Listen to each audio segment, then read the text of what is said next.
আমাদের এই জেনারেশনে মানুষগুলো বড়ই অদ্ভুত। মানুষকে বিশ্বাস করাই এখন অনেক দায়।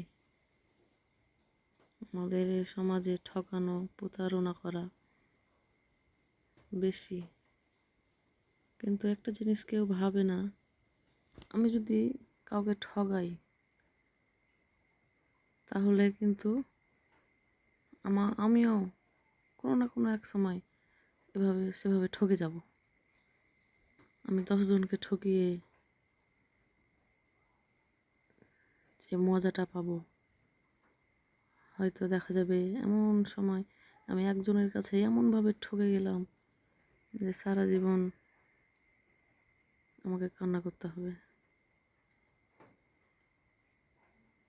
আমি 10 জনকে ঠকিয়ে যে আনন্দটা পেলাম, কিন্তু ওই একজনের কাছে এমনভাবে ঠকে গেলাম যে আনন্দটা পাবো তার চেয়ে দ্বিগুণ কষ্ট হলো।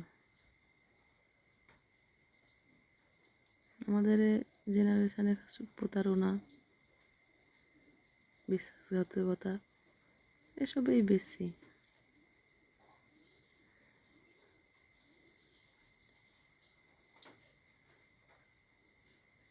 আমরা ঠকাচ্ছি, কারো কাছে ঠকছি, কিন্তু একটা জিনিস, আমরা যদি কাউকে ঠগাই এক সময় না এক সময় ঠিকই আমরা ঠকে যাব।